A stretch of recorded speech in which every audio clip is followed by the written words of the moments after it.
ପରେ ପରୀକ୍ଷିତ ପ୍ରଜା ସୃଷ୍ଟି ଓ ପ୍ରଜା ବୃଦ୍ଧିର ବିସ୍ତାରିତ ବିବରଣୀ ଶୁଣିବାକୁ ଚାହିଁବାରୁ ଶ୍ରୀ ଶୁକଦେବ କହିଲେ, ପ୍ରାଚୀନ ବରିହୀଙ୍କ 10 ପୁତ୍ର ପ୍ରଚିତାଗଣ ତପସ୍ୟାରୁ ଉଠିଛନ୍ତି। ସେମାନେ ପୃଥିବୀକୁ ବୃକ୍ଷଲତା ସମାଚ୍ଛନ୍ନ ଦେଖି ସେଗୁଡ଼ିକୁ ଧ୍ୱଂସ କରିବାକୁ ଉପକ୍ରମ କରନ୍ତେ ବନସ୍ପତିଙ୍କ ରାଜା ଚନ୍ଦ୍ର ବାରଣ କରିଛନ୍ତି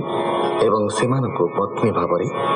ବୃକ୍ଷଙ୍କ ପାଳିତା କନ୍ୟାକୁ ପ୍ରଦାନ କରିଛନ୍ତି। ସେମାନଙ୍କ ଔରସରୁ ଦକ୍ଷ ପ୍ରଜାପତି ପୁନର୍ଜନ୍ମ ଲାଭ କରିଛନ୍ତି। ସୃଷ୍ଟି ଉଦ୍ଦେଶ୍ୟରେ ଭଗବାନଙ୍କୁ ହଂସଗୁହ୍ୟ ନାମକ ସ୍ତୋତ୍ରରେ ଏବେ ସେ ସ୍ତୁତି କରୁଛନ୍ତି। प्रजापति उवाच नमस्ते प्रभु आदिधाता जीव मायार जे नियंता अदृष्ट जाहार महिमा गुण बुद्धि रे नोहे सीमा जाहार आज्ञारे जगत नमस्ते प्रभु आदिभूत जाहार सखा अटे जीव न जाने ताहार प्रभाव देहे समान बसई तथापि जीवन जानई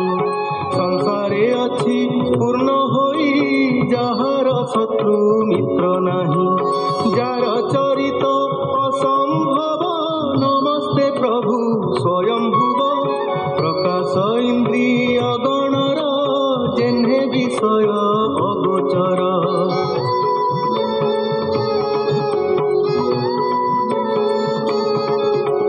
गुणर गुण प्राय होई से महेश्वरं पुनः देह इंद्रिय प्राण मन जे भूत मात्रादि पंचम ए माने निज स्वरूप को न जाने केही जे काहाकू जीव जे सर्व जानई से जीव जातु न जानई सर्वज्ञानंत अटई ताहांकु दंडवत मुहि संसारे अस्ति नास्ति जेते वस्तुर निष्ठा एहि मते सांख्य जोगरे प्रवर्तित से समल बहुत भिन्न विरुद्ध धर्म से ही ता बिनुआन केहि नाही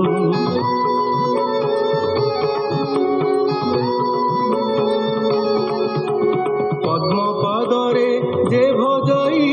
ताहार अनुग्रह पाई जन्मई नाम रूप धरी शरीर बहई जे हरि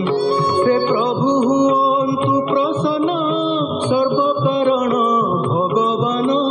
सकृत ज्ञान पथे करी से प्रभु सर्व घटे पुरी शोभा पाउछि अनुक्षण अखिल प्राण नारायण पृथ्वी गुण कुबसाई अनिल देश निबहई से प्रभु महिमाए मंत पूर्णमो करु मनोरथ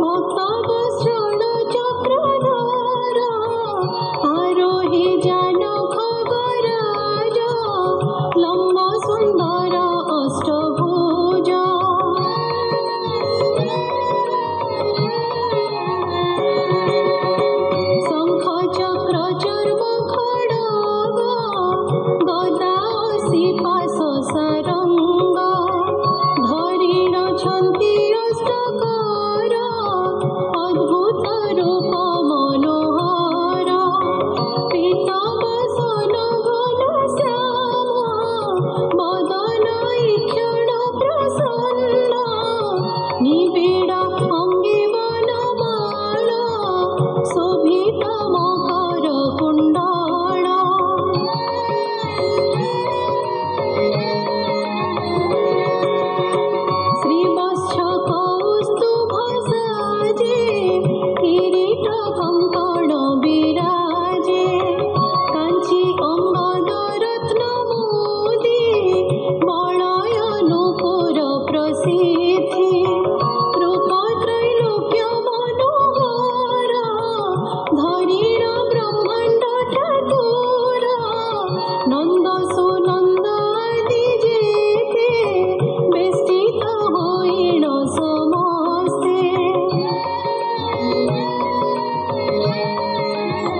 भगवान् उवाच